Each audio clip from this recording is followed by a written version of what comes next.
Good evening, everyone. You're watching Red Pill 78. I am the corruption detector, and this is what I hope will become a new series for my channel. You know, I've been thinking a lot about the state of our world and the mindset of the social justice warrior. We all know the type. If you're active on Twitter, then I'm sure you've seen plenty of them. You've probably been blocked by a fair number of them if you're a regular viewer of this channel. These people are sick. You can see by the look in this woman's eyes and the throbbing veins in her neck that something is just not right. Our country is currently being torn apart by people such as this woman, who gained infamy for her crazed stare from this picture right here. So what I'm hoping to do is to help you and I both understand a little bit of what makes the world tick on the other side. Why are these people so rabid and insane? And from my research, I've discovered it's basically because they live in an echo chamber. When you come with me in a moment to take a look at liberal media, and we're going to take a look at some of the worst, you'll understand it's not hard to get why these people have the viewpoints that they do. It's because if you didn't read anything else like these people, then you wouldn't understand what's really happening in this country. So first of all, I thought it would be funny to take a look at this story. It's called "I Was the Mob Until the Mob Came for Me." This is a story about the left eating itself. I drive food delivery for an online app to make rent and support myself and my young family. This is my new life. I once had a well-paid job in what might be described as the social justice industry. Then I upset the wrong person, and within a short window of time I was considered too toxic for my employer's taste. I was publicly shamed, mobbed, and reduced to a symbol of male privilege. I was cast out of my career and my professional community. Writing anything under my own byline now would invite a renewal of this mobbing, which is why, with my editor's permission, I am writing this under a pseudonym. He knows who I am. In my previous life, I was a self-righteous social justice crusader. I would use my mid-sized Twitter and Facebook platform to signal my wokeness on topics such as LGBT rights, rape culture, and racial injustice. Many of the opinions I held then are still opinions I hold today. But I now realize that my social media hyperactivity was in reality doing more harm than good. Within the world created by the various apps I used, I got plenty of shares and retweets, but this masked how ineffective I had become outside in the real world.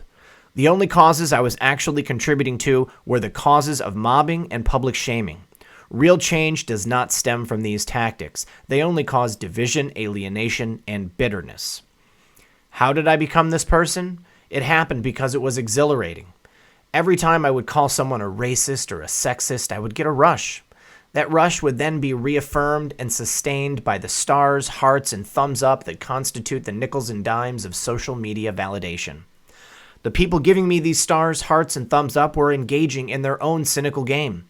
A fear of being targeted by the mob induces us to signal publicly that we are part of it. Just a few years ago, many of my friends and peers who self-identify as liberals or progressives were open fans of provocative stand-up comedians such as Sarah Silverman in shows like South Park. Today, that material is seen as deeply problematic or even labeled as hate speech. I went from minding my own business when people told risque jokes to practically fainting when they used the wrong pronoun or expressed a right-of-center view. I went from making fun of the guy who took edgy jokes too seriously to becoming that guy. When my callouts were met with approval and admiration, I was lavished with praise. "Thank you so much for speaking out. You're so brave. We need more men like you." Then one day suddenly I was accused of some of the very transgressions I'd called out in others. I was guilty, of course. There's no such thing as due process in this world. And once judgment has been rendered against you, the mob starts combing through your past, looking for similar transgressions that might have been missed at the time. I was now told that I'd been creating a toxic environment for years at my workplace, that I'd been making the space around me unsafe through microaggressions and macroaggressions alike.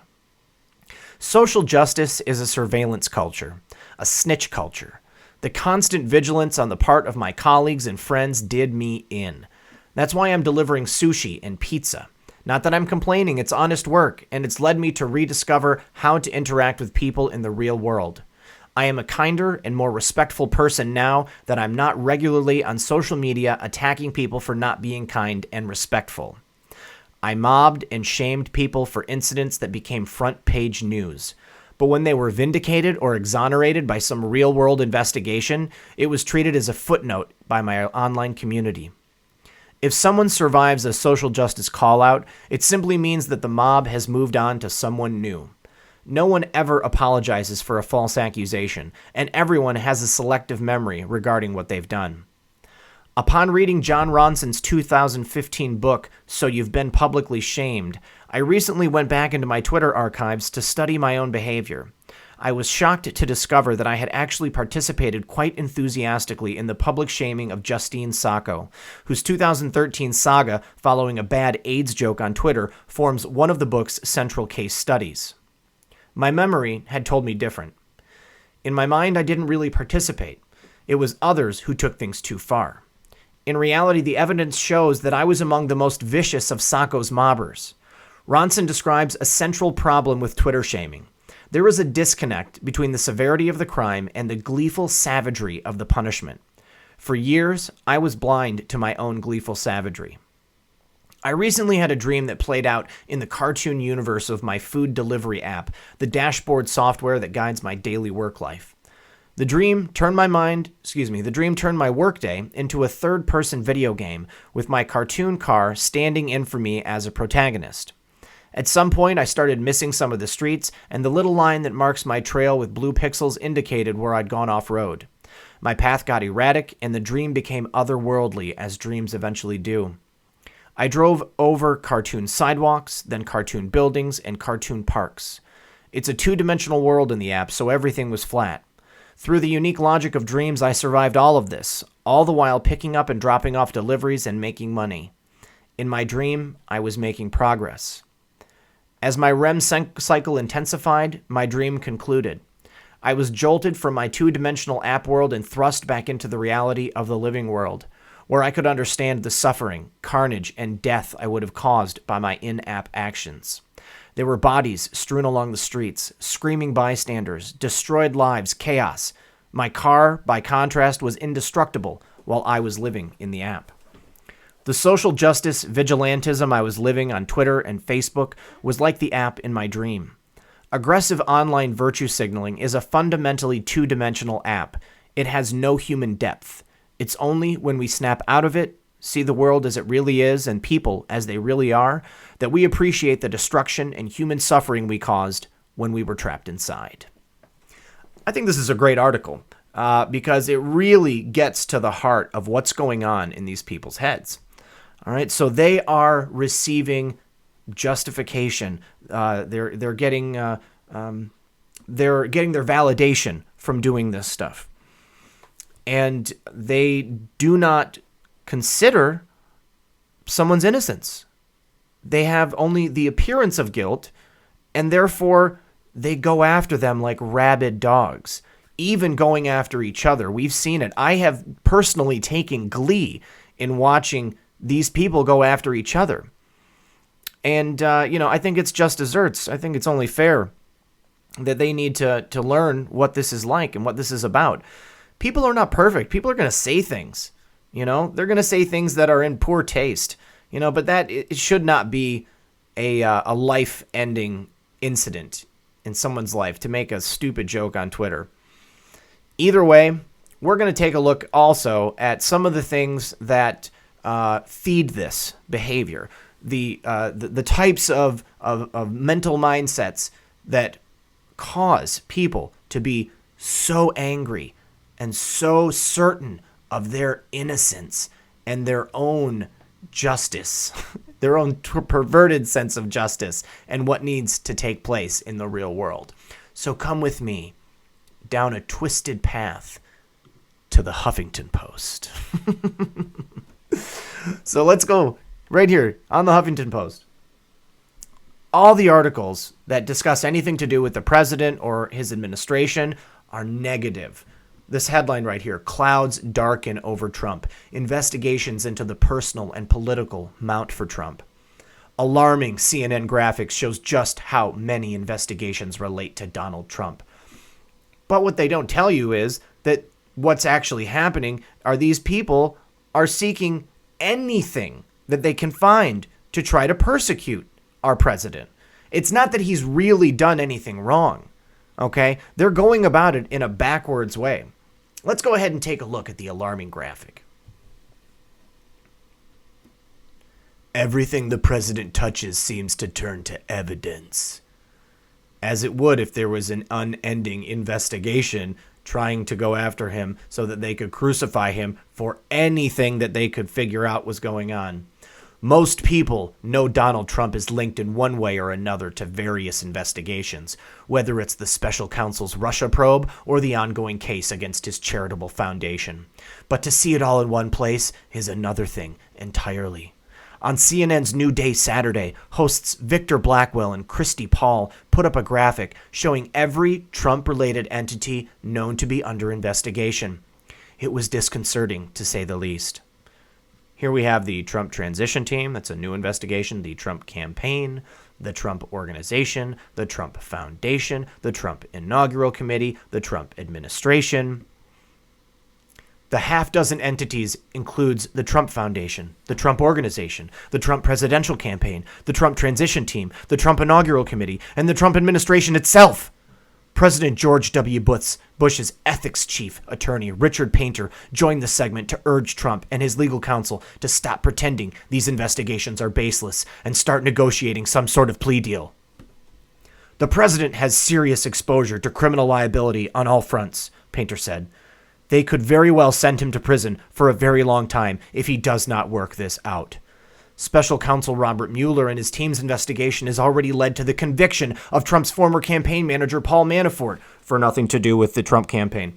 Various campaign advisors and former Trump lawyer Michael Cohen for things that Michael Cohen did that were illegal but were not for Donald Trump. Federal prosecutors are now reportedly looking into possible illegal foreign donations made to Trump's inaugural committee and a pro-Trump super PAC. And as Blackwell and Pohl pointed out in this segment, these are just the investigations we know about. Sorry, guys, I forgot to turn my notifications off. So, if you didn't understand what was happening, okay, like a normal person like you and I, we look at this and we say this is clearly a witch hunt. This is someone who is being persecuted for simply being himself. It is not the fact that he is a bad man or that he's done illegal things. They clearly want to find something, and they can't. They're overreaching. That's why you've got all these investigations, because they are determined to find anything at all, and they can't. And that's why nothing has happened. This is ridiculous. Richard Painter, the president has serious exposure to criminal liabilities on several fronts. Well, geez, oh, Pete's. If I had a $25 million investigation coming after me, I'm sure you'd find something. Okay? Oh my God. You forgot to pay a ticket. Or perhaps if they went and looked at all of the various things in my home, oh my God. Perhaps they would find something that is now illegal. Something that was not once illegal, but now it's illegal, so now they need to take it away from me. I have all of these collectible things, okay? So, I'm just trying to use that as a point of reference. You can find something on anybody if you look hard enough and long enough, okay? And especially if you take them someplace into an investigation room and ask them questions for 6 to 8 hours at a time, and then ask them the same questions later, and perhaps your memory gets foggy, and you start thinking like, well, geez, did I say it like this? And then maybe you panic, and then maybe you tell them something different than what you said just a couple hours ago, only by minutia. And they're going to charge you with it because you're part of the Trump administration. Let's look at these other headlines here. Fox News' Chris Wallace tears into Rudy Giuliani. I'm asking you for the truth, sir. Donald Trump whines over unfair coverage on NBC and Saturday Night Live. Can you imagine if they had ever positioned Obama like this? Obama whines about the news coverage regarding the fact that he had the least open administration of any president ever, or that he persecuted the most number of government whistleblowers of any administration ever, or that he droned and killed the most number of people across the globe ever. It's just ridiculous. Investigations into the personal and political mount for Trump. And then you got stuff like this. Offset crashes Cardi B's set, asking her to take him back. This is what's important to these people. Let's take a look. Let's just take a look. The White House. President Trump is nearing the end of his second year in office and is also the focus of more than a half dozen investigations. Now, let's say this. We don't know exactly how many there are. That's right. You don't know anything. You don't know anything. But you want to find something. And you're going to keep looking until you do. Our president, it's amazing to me that they have been unable to find anything with as hard and long as they've been looking. And it just goes to show how good of a man he is. Let's take a look. Let's see what else we can find here. This is another one. Family of migrant girl disputes U.S. officials' story of her death. Now, this is after her father already came out and said that these people, the Border Patrol, had nothing to do with her death. But they still have to position it like this. They just completely wholeheartedly ignore the fact that he said, the family of a 7-year-old Guatemalan girl who died in U.S. border control custody is disputing an account from U.S. officials who said she had not been given food or water for days. Well, they were walking in the desert without food or water, so it seems like a fair assumption to me. In a statement released by lawyers, the parents of Jacqueline Call said the girl had been given food and water and appeared to be in good health as she traveled through Mexico with her father, 29-year-old, whatever his name is. The family added that Jacqueline had not been traveling through the desert for days before she was taken into custody. Well, where had she been? They were out in the middle of the desert where they had to cross the border from Mexico into the U.S. Tacandi Panagawa, the Guatemalan consul in Del Rio, Texas, told the Associated Press that he spoke with Jacqueline's father. The consul said Neri Call told him that the group they were traveling with was dropped off in Mexico, about a 90-minute walk from the border. Border Patrol officials did not immediately respond to the family's comments. The family's statement was released Saturday during a news conference in El Paso, Texas, at an immigrant shelter where Jacqueline's father is staying. Her father did not attend and asked for privacy. Jacqueline and her father were seeking asylum in the U.S. and were among a large group of migrants arrested December 6 near a remote border crossing in New Mexico. Hours later, they were placed on a bus to the nearest Border Patrol station, but Jacqueline began vomiting and eventually stopped breathing. She later died at a Texas hospital. Clearly, it's the fault of the Border Patrol. They picked her up from the middle of the desert and put her on a bus. Oh my God, these guys. What is wrong with them? Border Patrol officials said on Friday agents did everything they could to save the girl, but that she had not had food or water for days. They added that an initial screening showed no evidence of health problems and that her father had signed a form indicating she was in good health. But the family took issue with that form, which was in English, a cardinal sin, a language her father doesn't speak or read. He communicated with border agents in Spanish, but he primarily speaks the Mayan Quechua language. It is unacceptable for any government agency to have persons in custody sign documents in a language that they clearly do not understand. Well, don't try to enter a country illegally where you don't speak the language, and maybe that won't happen. Jacqueline's family is urging authorities to conduct an objective and thorough investigation into the death and to determine whether officials met standards for the arrest and custody of children. A cause of death has not yet been released. A private prayer service was held in Texas on Friday so her father could see Jacqueline's body before it is taken to Guatemala, said Ruben Garcia, director of the Annunciation House shelter where her father is staying. All of us were moved by the depth of his faith and his trust that God's hand is in all of this. He must have had that kind of faith if he was going to walk from Guatemala all the way up to the United States with his 7-year-old daughter.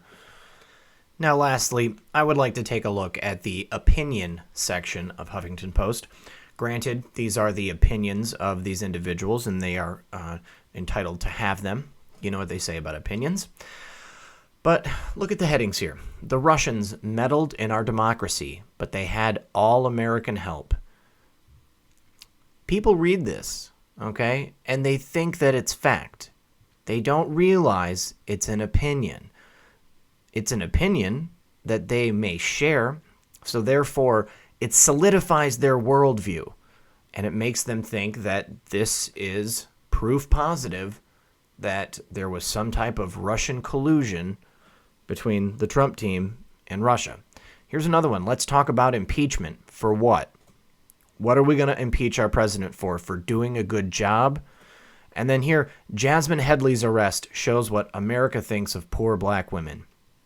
Maybe it's not what America thinks of poor black women. Maybe it's what that officer thought that woman was doing to deserve to get arrested. Let's take a look at this. Let's talk about impeachment. Poor Michael Cohen. He deserves it, but he's a schlub. All right. Since the day Donald Trump was elected president in 2016, people have been talking about impeaching him. Again, not because he's done anything impeachable, because of their feels. Representative Al Green, moron, filed a resolution for impeachment less than 6 months into Trump's presidency. It failed by the end of the year, no surprise, though 58 Democrats voted for it because their overlords told them to. And other prominent Democrats like Representative Maxine Waters, low IQ Maxine Waters, have discussed getting ready for impeachment since well before the party's midterm victory. Because she's got nothing better to do. She doesn't need to worry about the needs of her constituents because she doesn't even live in the district she represents. Talk of impeachment escalated dramatically in the past couple weeks, though, after sentencing memos from prosecutors regarding former Trump lawyer and fixer Michael Cohen were filed. For the first time, prosecutors placed the president at the top of a criminal conspiracy. In this case, campaign finance violations committed when he allegedly ordered Cohen to pay hush money to former mistresses in order to protect his campaign.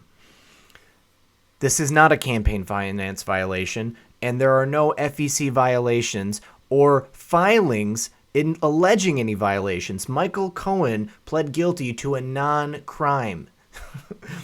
The influential incoming House Judiciary Committee Chairman Jerry Nadler called the payments an impeachable offense this week, even as the likely new House Speaker Nancy Pelosi and other party leaders have urged caution until special counsel Robert Mueller's investigation is complete.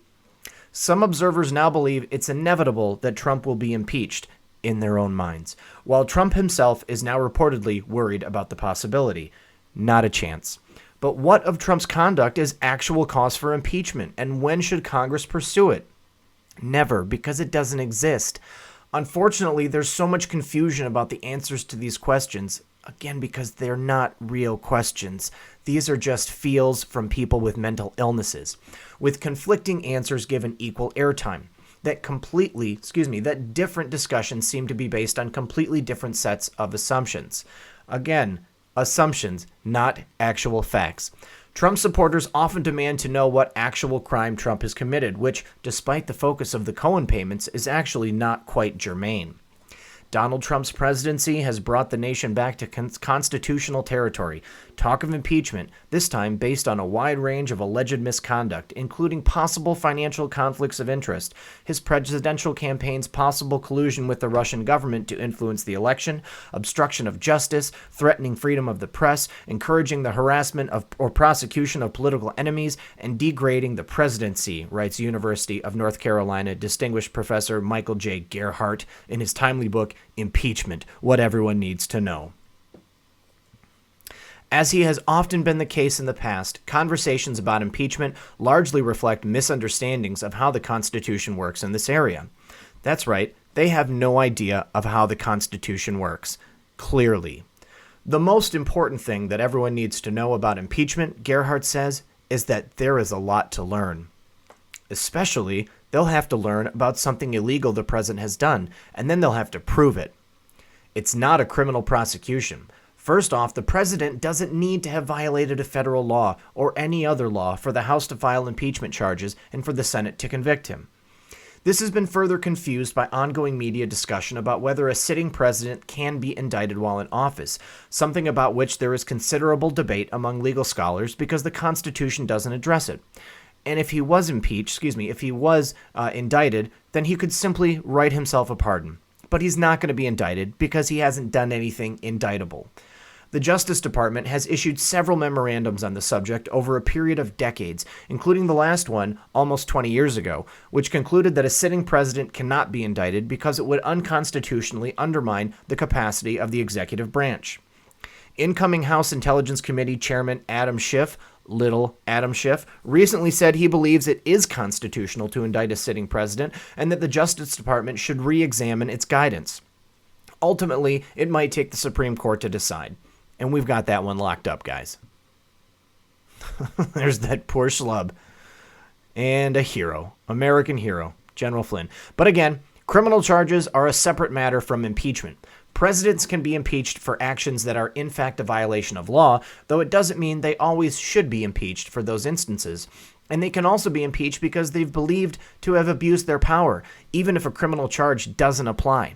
It's up to Congress to decide what rises to an impeachable offense, defined by a term in the Constitution, high crimes and misdemeanors, that has always been up for grabs. In short, Congress will have to essentially hang themselves to impeach Donald Trump for anything as low level as what they've been trying to pin on him. Because if they do that to him, then the next incoming administration is going to have the exact same problem on their hands. And it's just a can of worms that they really don't want to open. That's why Nancy Pelosi is, we don't want to impeach. Maxine Waters is too dumb to realize what's going on. It's up to Congress. So President Bill Clinton was impeached by the GOP-controlled House on 2 charges: perjury, which is a real crime, and obstruction of justice, because he was trying to stop multiple people from testifying or giving testimony about him and his disgusting actions. Both are also violations of U.S. law, but because the charges surrounded his lying about a private sexual matter, the Senate failed to meet the 2/3 threshold required to convict him on the charges and remove him from office. As Gerhardt notes, a substantial number of senators later explained their not guilty vote by saying that the actions didn't rise to an impeachable offense, punishment for which can only be removal from office, nothing less, and many pointed to the partisan agenda of House Republicans. Conversely, impeachment charges can be brought for actions that aren't illegal. President Richard Nixon resigned before he could be impeached after the House Judiciary Committee had drawn up articles for impeachment. One of those articles charged that Nixon ordered the FBI and the IRS to torment his political enemies.